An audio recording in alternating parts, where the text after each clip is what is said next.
Hi everyone. I'm Christy Lombard, and I'm pleased to join you on this panel to discuss where maths can take your career. I'm a huge advocate for maths and have joined Maths for Girls, which is a program delivered by F4S to inspire and encourage girls to continue and excel in maths beyond GCSE. Um, Despite evidence in girls and boys' equal ability in maths GCSE, in 2018 only 39% of maths A levels were taken by girls. In the UK, research has shown us that maths is considered a male subject, which diverts girls away from the subject and limiting their career opportunities. This gender gap in STEM, so science, technology, engineering, and mathematics, has an impact both on the individual and in society by contributing to the gender wage gap. We would love to encourage careers in finance, STEM, business, and many other industries that need maths. Let's dive into maths, how maths is involved in a variety of different careers. And I'm joined by Dawn Miller, Regional Executive Officer of Chubb at Chubb, Danielle Wakeman, Head of Insight at Bulb, and Lauren Kalidis, founder of Mind Jungle. Danielle, if we start with you and to give us a bit about your role at Bulb. Hi everyone. At Bulb I act as the head of insight, and it's quite a far-reaching role, touching most parts of the organisation. So I'm very much focused, and my role is very much focused on understanding everything about our customers and our consumers and the market, and being able to tell a story and a narrative to parts of the organisation, really to help them drive the right decisions. This could span multiple different areas, whether that's product proposition work, whether that's brand marketing and advertising, whether that's around our more commercial side and our sales side, and then also our kind of experience, particularly with our contact centres. So it's a fairly full-on role that I think is a huge amount of variety to it, really focusing on taking data, analysing it, and be able to tell the story for the rest of the business. Great, thanks, Danielle. Quite a bit of moving parts in the renewable energy space. Yeah. Dawn, over to you, who one of the largest insurance companies. Absolutely. Thanks so much, Christy, and thanks, Danielle. It was great to hear that from you. I took some notes because I think a few things I wanted to say are very similar, so that's great for our story today. Delighted to be here again. I'm Regional Executive Officer with Chubb Insurance. In that role, I'm responsible for our geographies of Switzerland, Middle East and North Africa, Turkey, and then our joint venture in Saudi Arabia and some of our other businesses in the Gulf area. I've spent most of my career in insurance. I had a break as an entrepreneur in the Czech Republic in the energy industry, actually, some time ago. And so my life is surrounded by numbers, actually. The insurance industry is an industry that probably doesn't do a very good job at advertising itself, right? But we're an incredible industry in the respect that we touch everything that's all around us, right? Whether you build a new building or you provide housing for individuals who are in flood-prone territories, whether or not you help someone start to build a business, whether or not you're protecting someone's valuables and loved ones on a trip. It's an industry that's everywhere. In order to do that, it's all about the numbers, right? And how do you tell a story and what trends do you see around you? And so for me, it's ironic. I actually started my career wanting to be a politician. I wanted to be the head of the UN one day, as you think is possible because anything's possible. And I ultimately fell into political risk insurance and then continued on in that career for some time to come. But the main thing I wanted to say is that when I was in school, maths were hard for me, right? I managed to get through the advanced programs and stuff, but it was really hard. And I had all these super smart friends. Most of them were boys. I grew up in the southern part of the United States. It wasn't that no one was encouraging me. Many people were, but nobody really said, hey, speak up, right? And I really struggled and I didn't understand a lot. And I had to get a tutor. And then all my friends made fun of me. I'm still friends with all these individuals years and decades later, right? We all still love each other. So they weren't making fun of me. They were just being teenagers, right? But the point is I think I missed an opportunity to really really asked some questions that were fundamental about maths, and it became very scary for me. And now I'm in an industry surrounded by math. And in fact, I'm working on something right now that I just am dreading doing because I've got to work on the numbers. But when you force yourself to do it and you appreciate the numbers around you, because they give you real data and they can really help you show how magnificent you are in anything you're doing, right? Because it gives you the real facts and the real story, and it helps you provide context. So I'll stop there, but I did want to share the story that, you know, maths absolutely scared me when I was younger, and now I'm surrounded by it and I couldn't be happier. So I'm sure we'll dig into that some more. Yeah, thanks, Dawn. That's great. I think everybody has such a different maths journey. You know, you either love it or hate it, but I think it's challenging for everybody. And if you hate it, then you just don't want to spend the time learning to do it. So I think it's great that you, you know, really took the time to dig in it and really start to try and find the joy in numbers. Loren, over to you with Mind Jungle. Yes, thank you. Thanks, Christy. And that was really interesting to hear those stories. So thanks for that. And I'm really excited to be here. I guess my angle is a little bit of a different one. And actually, I really enjoyed maths at school and also had to put in the kind of hard yards and the hours. And there was lots of extra maths and things to go with that. And I've kind of gone full circle in my journey and career so far, and have now I'm really excited to have started my own company and founded a company called Mind Jungle, which is really around focusing on the human at the center. So us as the individuals in terms of our personal and professional development to be the absolute best that we can be. And I believe that we all have great potential inside of us that we're walking around waiting to kind of unlock so we can reach our potential and, you know, in turn do the best that we can do for the world, because we all want to leave a legacy behind, right? And there's something that we all really stand for inside. So I work with individuals very closely, and that's what Mind Jungle's foundation is based on, and getting the best out of us. And I think it's, you know, even though that's a people-based business in terms of humans at the center of what I do, I've also worked in kind of finance and tech and software and sales in my background to date until now. And maths has been for sure an absolutely pivotal part of that, right? And the way that I use it in running my business today, which I'm sure we'll get to going forward. So thank you. Great. Thanks, Loren. I think Danielle, the only one who sort of didn't mention how you perceived maths at school. Mm-hmm. Let's hear from you. Yeah, so I think maths for me was something that I was probably naturally good at. So it wasn't like I formed a particular opinion about whether I loved or hated it. It was just something that I've got kind of a bit of a knack for. So and it was never something I overly thought through or felt like I needed extra help with. But equally, it wasn't something I fell in love with either. It was just something that kind of that came naturally to me, and therefore I sort of pursued it on those grounds.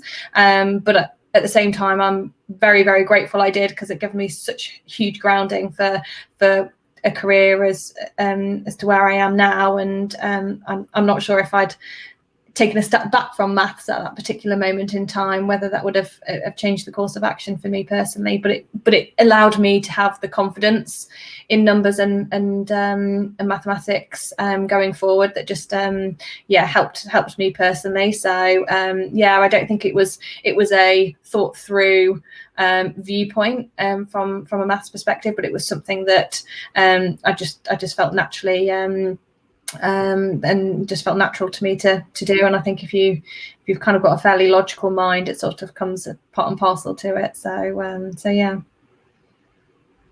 Great. Thank you, Danielle. Yeah, maths is a really tricky one. For me, I was at an all-girls school, so for me, I didn't have the sort of gender stress, I guess, of assuming it might be a male subject. We competed against our classmates, and those happened to be girls. And some of us enjoyed it. Some of us, helped the others and tutored the others where that was necessary. And Dawn, your story is fantastic, and I think is probably the majority of people that maybe are considering not taking maths. I think your story is a great one with how you can pursue it and where you've ended up today in the insurance world, surrounded by numbers. When that you didn't feel was your strong point. I suppose let's dive into how we use maths in our day-to-day. I know Danielle's got some insight onto that in terms of how we link maths and the world of data, which is quite a complex scenario, or it sounds complex. So can you break that down for us? Yeah, sure. I think what's really evident these days is that numbers and maths absolutely surround us. And I think even if you think you're going into a certain career that doesn't require that sort of skill set, I think you'll be surprised to know how much it plays a role now. So whether that is being a bit of an entrepreneur and starting your own company, whether that's going into more kind of data orientated roles, or whether it's just something that naturally occurs when you're looking at sales roles or anything really. Every part of an organization now seems to be increasingly more number aware and focused on them than ever before. And with the emergence of kind of tech startups and the importance of technology, I think they kind of go hand in hand as well. So from my personal perspective, I don't think my career really wasn't necessarily orientated around data or numbers, or wasn't planned to, but I felt like every role that I was going into had that element to it. So it's almost like you couldn't get away from it. So in a way, I was very glad I took the approach to take advanced maths as a teenager, because I think I would have probably felt fairly overwhelmed at that moment in time. And I think it's probably even that being overwhelmed is probably more important even now, because you're just so much more aware of how numbers play such a role in every part of the organization that you may be part of, and every role that you may do. I think for me, the kind of matching of numbers and data kind of it's involved in two parts really. I think there are the sort of logic element and the kind of softer skills to maths that play a massive role in just being able to interpret those numbers, and then there's a bit around how you use your maths ability to be able to understand which avenue to go to when you are exploring various amounts of data and the architecture that sits within it. And then I think there's the big part is around telling the story, because actually numbers aren't exciting for most people. Numbers only become exciting when you tell a story next to it. And I think that's where the excitement for me really comes from, in terms of being able to interpret what does that 50% of customers really think about, actually being able to say, well, you know what, half of customers really believe X, Y, and Z, and putting some personality to it and really trying to overlay that narrative makes a massive difference in getting people that aren't bothered about numbers interested, but also making sure that these days, with numbers being so important, making sure that is the foundation of any conversation or any viewpoint and analysis you might be doing. So for me, bringing life into it is a big part of my role. It's not just a lot of number crunching, huge amounts of spreadsheets. Yes, there is elements of that, but actually it's more about saying, okay, well, let's break it down. What do those numbers really mean to you? And almost for me, because I am on the kind of more customer related perspective, I think about each of those numbers as a customer. So what does that customer really think, rather than X% of people think it?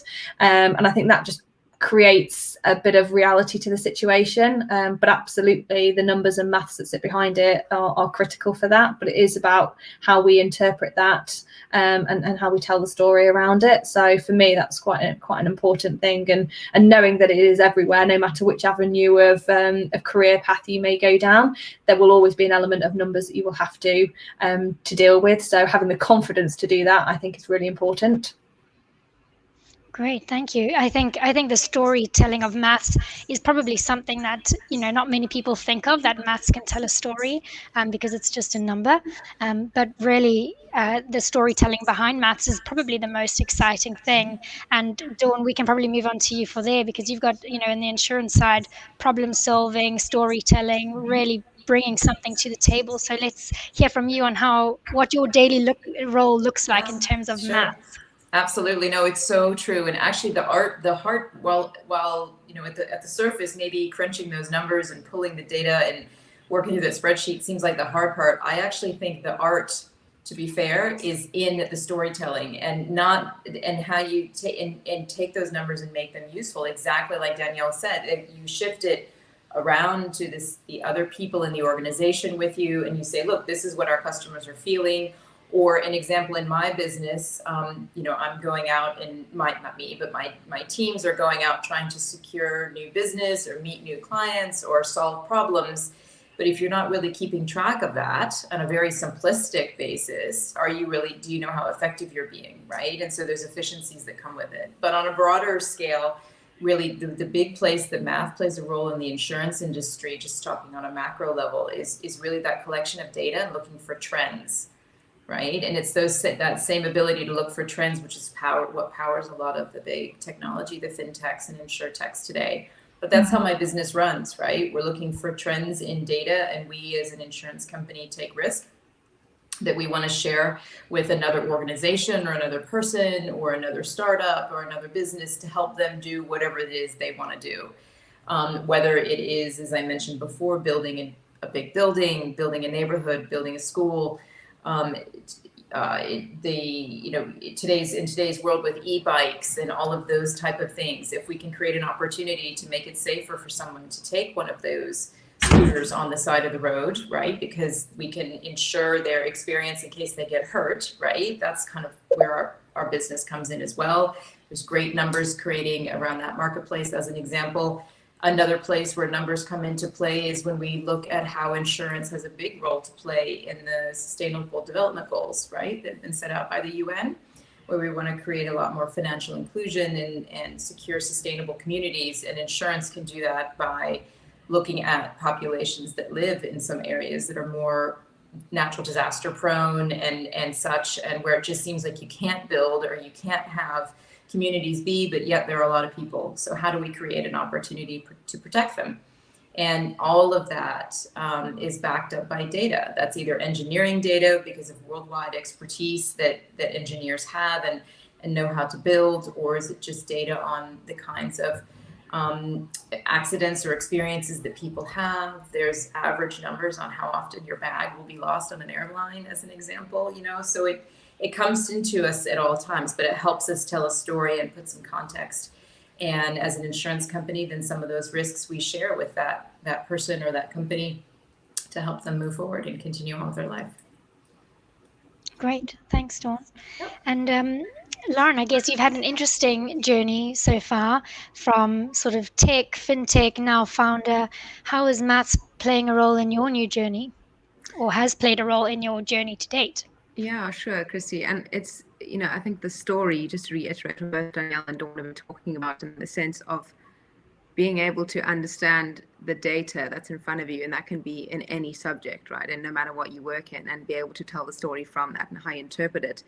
What's key there that stood out for me is numbers are universal, right? So I did French, for example, at school, and other subjects that I desperately try and use in business to be able to be proficient and engage with others. And that's not the reality because it's not my first language, and I haven't been able to get myself to that level of using it in day-to-day business. But maths and numbers, on the other hand, different story, right? So that is universal and is the fundamental of any industry and what makes any business run and tick. So, through my journey so far, and if I just run it through, I can think of, getting into the university degree that I wanted to get into, for example, and maths being a prerequisite for that to get in. And then post that, even actually tutoring in maths to students and school students that were in their later years of school to make money on the side to, finish my degree and my studies and get through that. So just practical small areas where numbers again can be so useful and pivotal. And then through my journey in, entering first careers, mid-career, and now starting my own business, how not only in the workplace and in your career, but on a personal level, just being able to actually budget in terms of life, right? So budgeting your monthly expenses and life's expenses that for example, your rent, and okay, great, what's my leisure budget here? Do I have money to spend on things like travel, for example, at the end of the month? And that's where it really, in a practical sense, it really has helped me. And I've even can see a bit of a difference in friends that maybe decided to take, kind of the higher grade maths. So I come from a different schooling system in South Africa, so it might be different lingo, but, kind of higher grade maths or not, and those that decided to not pursue maths in their later stages of career, and actually sitting down with them to help them around going, okay, let's look at what your monthly budget is, right? And what's left in the pot for you to put away as savings, for example.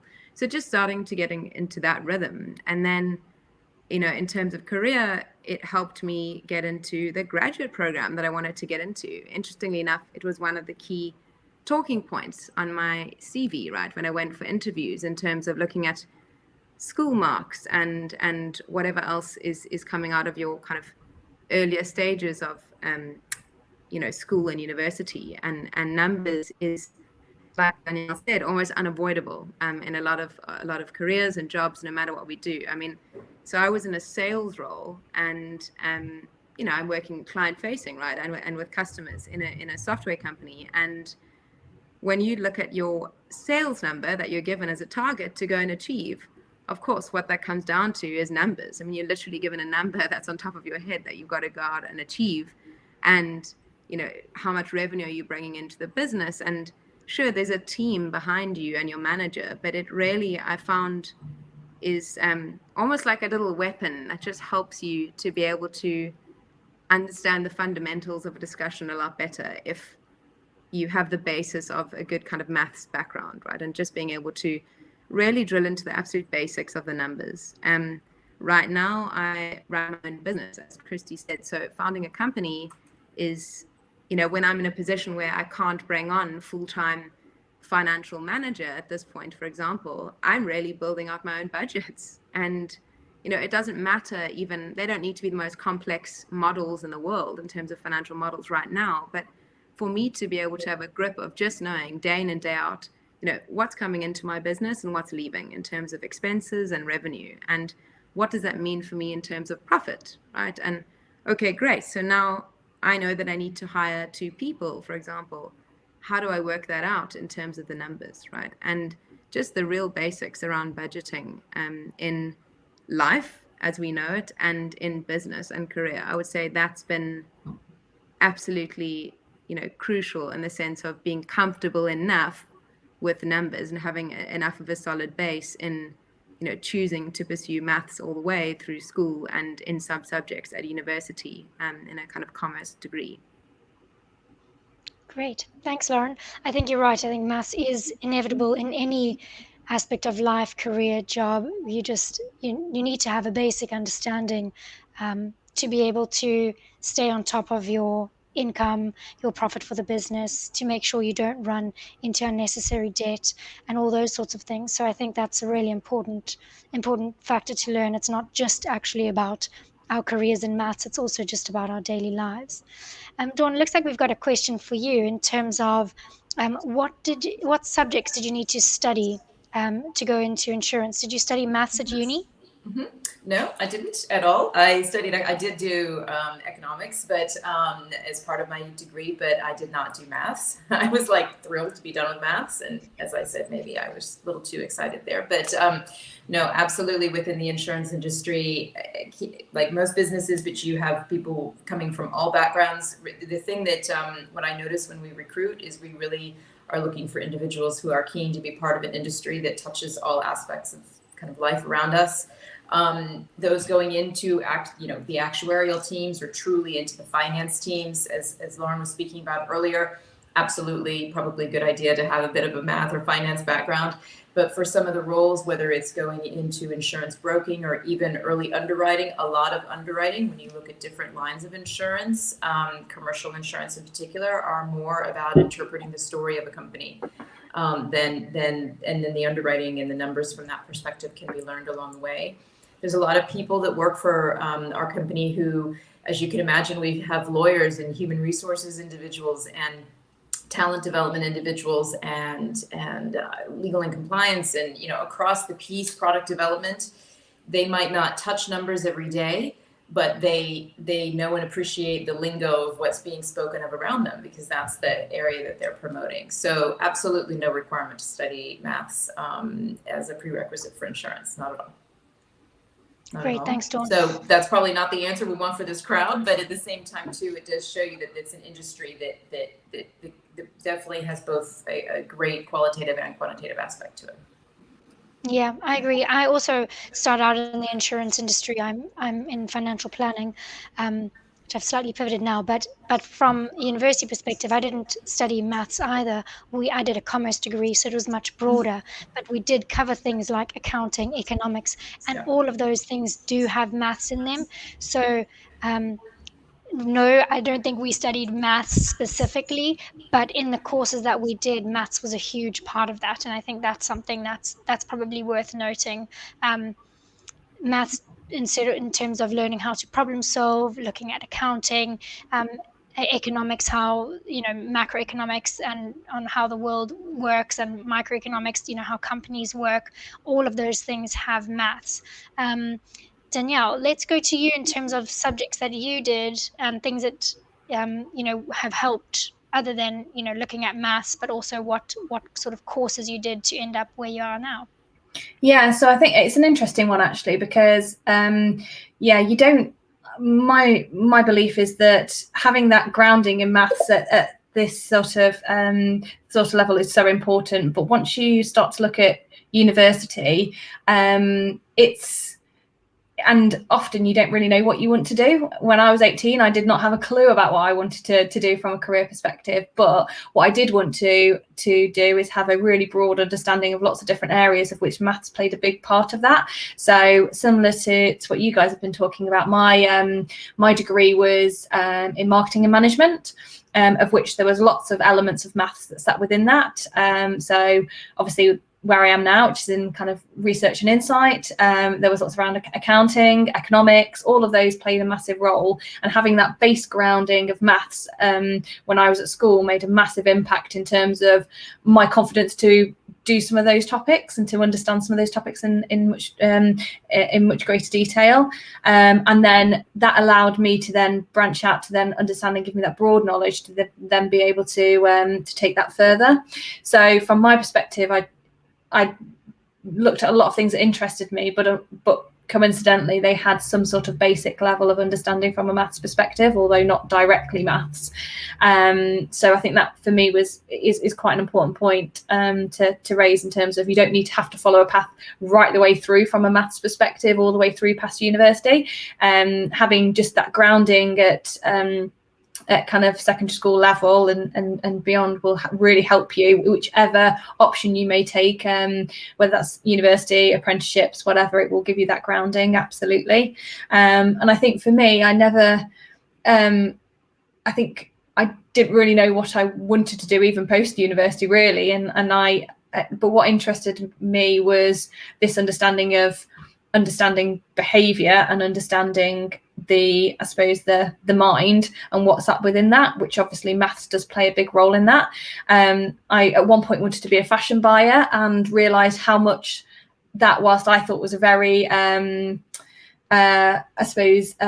vocational subject to a certain extent, and more about kind of the artistic side, actually was all about finance and all about maths at a basic level. So even those things that you think, actually, you know what, then I want to take a more artistic route or a more vocational route, absolutely, some of those aspects are really important from a maths point of view. So yes, it wasn't like I chose maths as a path from a educational point of view. It gave me that grounding to start with, but then it led me to branch out into lots of different areas where it then made it a lot easier to do that level of understanding at university, and I could take that with me beyond. And to Lauren's point, it's a talking point for people. A lot of people are like the fact that you've got a good, solid, advanced understanding of maths, even if you don't take it to university level. It is something that people do talk about, because it isn't often people go down that route. So the more that they're seen as a bit of a competitive advantage at the moment. I think what's also really important is, I think in 10, 15 years, because of the way industry is going and the fact that we're all so focused on data and tech, I think you're going to get a breed of people at the young age now that are learning things like coding at primary school. If you guys don't have a solid understanding of maths at that kind of advanced level, you're going to get people 10, 15 years later who are going to be snapping up the jobs that you may want, because they've had that grounding at that early age. So I think having that basic qualification will absolutely allow you to be able to take a lot of different options. Great, thanks, Danielle. I think from that as well, your marketing degree pretty much kept your career quite open. I mean, how you've sort of studied that and gone into sort of insight, still, in the marketing space, but for an energy company and really surrounded by numbers. That's quite a good one if you're wanting to keep your career options slightly open. And we do have a question from Rachel, who's asking if she'd like to keep her career options as open as possible. Would we recommend doing maths at uni, or a course like finance, economics, or accounting? I think that's quite a broad question, just because I'm assuming you want to do a maths route and you enjoy maths, as opposed to something really broad. I guess, Lauren, we can pass that one to you. Yeah, sure. As the question came through and you were reading that, what comes to mind for me, that's key, I think, to think when choosing what you want to study, and, the path ahead. And as I said, a lot of us have no idea what it is we want to do when we're, 16, 18, 20, 24. Even now, a lot of us are in positions where we're kind of finding our way through. And I think the key is to keep your options open, right? And just give yourself the best possible chance of options. So you want to set the fundamentals. And, to touch on Danielle's point, I would say, I was just thinking about the technology startup that I worked in for the last few years. I was hiring a lot of people, and a lot of the startups out there, we can't avoid technology in the world, right? And almost every industry now is being touched by technology in some way or form, and innovating and transforming with technology. So we have to embrace that. And it would be such a win if you could potentially understand the basics around that in the form of, for example, a bit of coding, right? Or data science is another big one. We talk about data, right? And that's the interpretation of really the numbers and the maths in any subject. So potentially something like that could be, I think, an absolute game changer, especially for a female, to be honest, because that's probably far and few between right now. It would be amazing to see a lot more of female in the kind of data science space. A maths degree, I'm sure you can't go wrong with. Like we said, it's a talking point that will be no doubt looked at in a really positive light, I imagine, in any kind of interview form, depending on, of course, where you want to go in the deep specific niche of industry you'd like to be. But I would say you can't really go wrong with any form of I guess maybe I'm a bit biased. I did a commerce degree, a Bachelor of Commerce. So there were a lot of subjects in there that involve numbers, like economics and statistics and investments and accounting and things. And I had no idea what I wanted to do either. And I just thought, look, any business that runs, no matter what industry it is, runs in the form of a profit and loss, right? So the real basics of kind of the accounting equation almost, and what comes in and what goes out at the end of the day. So if I can at least understand the really, really basic fundamentals of what makes a company run and what makes an economy run and the world go round, and what comes into my salary at the end of the month and out, then I can't really go wrong. So I don't know if that helps at all, but I would say anything that does involve potentially numbers, whether it is, it doesn't have to be a pure maths degree or a pure statistics degree, absolutely not. And it can be, for example, as Danielle was talking about, marketing, for example, that involves numbers, right? And there'll be a commercial aspect to that as well, in terms of the background around the subject and what actually runs in the day-to-day. I think as well, just to build on that, doing something you enjoy, to be perfectly honest, is really important. And if maths is not necessarily your specialist area, having something that incorporates that but actually has a focus on other areas is just as important. So if you really, really love maths, then doing that as a degree is a bit of a no-brainer. If you're a bit unsure and it's not something you are truly passionate about, but it's important, then taking another option, whether that's more accountancy based, whether that's economics, whether that's more vocational, just having an element of it, even if it may be small, is going to be important. But it's a lot of it's about doing what you enjoy and what you're passionate about as well. Yeah, great. Thanks, Danielle. I think that's really worthwhile. I think, doing what you enjoy definitely does help make the degree a lot more fun, and enjoying those parts of your life. To give you an idea, Lauren and I actually studied the same thing. I also did a Bachelor of Commerce, and we've gone down completely different routes. She worked for a tech company. She's now founding her own business. I went down a financial planning route. So in terms of the initial degree that we did, that did keep it quite open. If you were looking at something maybe at Dawn's, at the insurance company, like an actuarial scientist, that might be a very specific degree. And then, Dawn, we can come onto you with that on the next question, I suppose. Which are, what are some good examples of entry roles for those who want to get into a career that use quantitative skills, but you don't necessarily have a degree for it?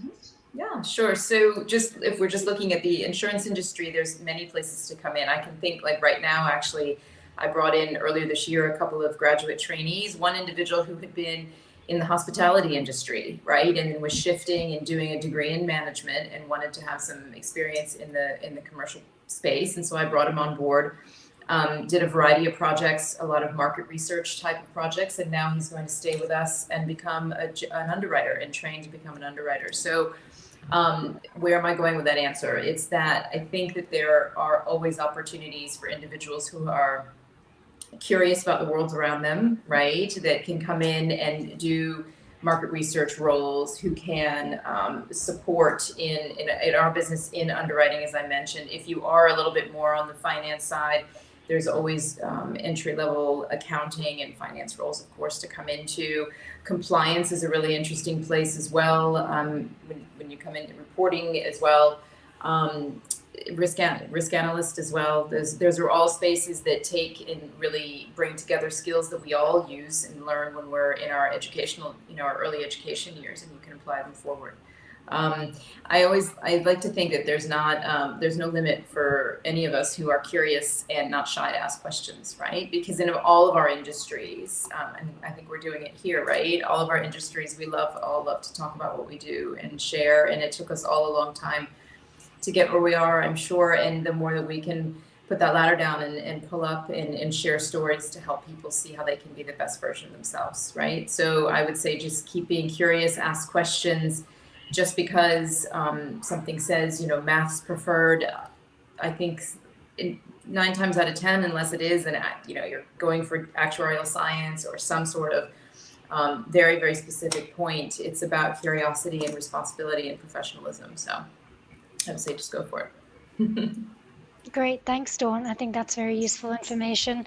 There are a lot of things out there, and if you are, have the confidence to ask the questions, don't feel shy. People are always willing to help, and they love being asked for help. So definitely don't shy away from that. And Dawn, I think this is probably a good time to get an idea of if you have any pathways available in your company at the moment for young people starting their career that they could maybe reach out to, or I know you do have a stand as well. I don't know if that's useful. We have a stand, I think, in the Career Jam, and then also always our company, as well as others in the industry, are always interested in bringing on interns, graduate trainees. Some programs are formal, some are informal. We're always scanning through CVs to look for individuals to help in our business, and then help bring them on, because the insurance industry actually is going through an interesting time where a significant portion of our institutional knowledge is sort of retiring in the next 5 to 10 years. And as I started with, it's not an industry that sort of shows up well. Everyone has a slightly odd view of the industry. Whereas, as I mentioned, there's some incredible things we do. And I think about what's happening right now with the COVID situation and where the industry has played a role in making sure that vaccines get where they need to be. So that's just one example. So absolutely, it's an industry that brings flexibility with it as well. So I would say look onto career pages at insurance companies, use a network, reach out to me if you want. Use a network, go to our stand here at the Career Jam. And it's very much an industry, in particular in the UK, where a significant percentage of the people didn't take any maths beyond secondary school and might not have even gone on to university. So it's definitely an industry that's all about learning as you go. Great, thanks, Dawn. I think just touching on that CV thing, I think it would be a really great idea if you could sort of give us some insight into what are some items that you guys look for on a CV. Is there any sort of specific thing or that you could share with the audience? You asking me, or do you have others? Yes, please, yeah. Dawn. Yeah. I think it's about looking at. We're really super keen to really draw a much more diverse group of individuals, both who the people are, but where the backgrounds, what they've learned. One of the things about our industry, why I think that we are, have this image sometimes of being a little bit old-fashioned, is because we're all kind of doing the same thing and thinking in the same way. So again, I see that I'm recruiting a lot of people that have language skills and writing skills and have done research in different areas. There's an enormous part of insurance opening up right now around anthropological studies and how the human mind works, right? Back to Daniela's point around customer trends. So again, as I said, I think there's as data becomes more important, new areas of interpretation become even more important as well. So yeah. Great, thank you. We've got one question from Lucy. She says, I'm not good at all maths, but I quite like some recurrence relations, vectors, differentiation, and functions, but I don't like trigonometry. What type of career am I best pursuing? Are there any volunteers for this question? I was never good at trig, so I think for me, yeah.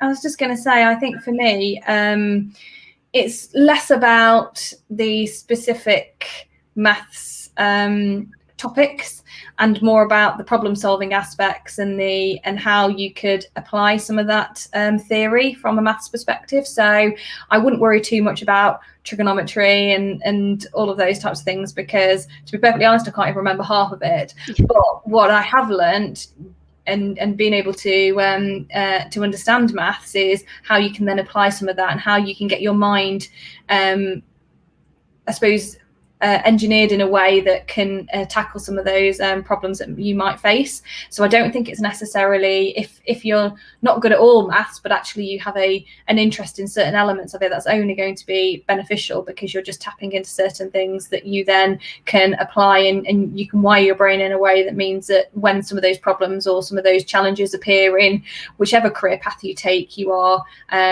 you've got the best foundations to be able to tackle some of those things. So it's less about knowing all the aspects of trigonometry and the kind of theoretical knowledge, but more about how you apply it. And I think that's probably where maths is most misunderstood once you start to get into a particular career. So unless you are very specific around utilizing maths directly, and most of that is potentially just being a maths teacher, a lot of it is around how that's applied in lots of different common circumstances, whether that's budgeting your own lifestyle, whether that's in your career and you're trying to understand commercial stats, whether that's in a financial planning role, whether that's in research and insight, where I'm from. So there's lots of different ways of being able to apply that without having to think too much about the theoretical grounding that you may have obviously learned when you were at school. Danielle, I think that was a perfect answer, mainly because I don't remember all those trigonometry and all of that either. I think the only time that I've ever used sort of, or in my mind, sort of a geometry subject is playing snooker, trying to get the black ball, whatever, in the hole. I think that's the only angle that I've ever sort of used, maybe a bit of symmetric art. But yeah, I think you're absolutely right. Maths is really the concept, the strategy, unless you may be thinking of an architecture or a building sort of a role, a draftsman, those sorts of things, then would have more of sort of the geometry side or design tech, maybe graphic design as well. So those are sort of things that come to mind. But Danielle's absolutely right in that maths is really at the concept and the problem solving and the story that it can tell and the products that you can build using it. So thanks for that. I don't think we've got any other questions that have come through. So I think if we could just wrap up with each of you giving a piece of advice to our listeners today, and if they would like to follow in your footsteps, what piece of advice could you give them? Loren, should we start with you? Yeah, sure. I think for me, it's really just focus on what's in front of you right now. And, life is an incredible journey, and we don't know what is ahead of us, and we can only control so much, right? And so focus on what is actually in your control, and make sure that you actually have fun along the way. I was quite a kind of stressed personality that worked super hard, and look, I'm grateful actually that I was disciplined enough and had parents that helped me to make sure that I did my homework and actually put in the hard yards and worked as hard as I could to make the most of that existing situation, that whether it was school or university, and I've carried that principle throughout life so far. So I really just say, just do the absolute best that you can right now in what you've got. Don't worry about what's ahead, because you're worrying about the future that doesn't even exist yet, right? You don't even know which way it's going to go. So do your best and have fun on the journey, because you don't want to look back and regret and have missed out on certain things in those years and be like, oh, I wish I did X, Y, and Z, right? So embrace the now. That's great advice. Thanks, Loren. Dawn, over to you. No, that's great. That's super advice. Actually, I wrote that down. Actually, what's in your control and have fun. I think that still applies all the time now. I would say be curious. Always be curious. Never stop asking questions, and always know the value that you bring to the environment you're in, and don't let anyone take it from you. Right? I think we're at a wonderful juncture where young women around us and young people around us can gain so much confidence as they first enter the workplace than maybe was possible when I came into the workplace. And so I think that's great. Don't let anyone take away from you what you know, and always know the value that you're bringing to the place that you're at the time. So, and hold on to that and be proud of it. Great. Thanks, Dawn. I think that's fantastic. From my side, I think, it looks like we've got a lot of ladies on this call. So I think don't be shy if you feel like you're the only woman in the room. That's not a bad thing. That's a great thing. So yeah, let's hear from Danielle. Yeah, so I think passion is absolutely at the forefront of everything. So really, tackle everything with as much passion as you possibly can do. And your career will go in many different directions, and probably where you thought you were going to set out probably won't be where you end up, but that's not a bad thing. And just, I think, embrace the change that might that might ensue during that process. It's going to be it will not be a linear path, but that's all part of the fun. So I think just absolutely embrace it, and embrace with passion and with confidence and curiosity.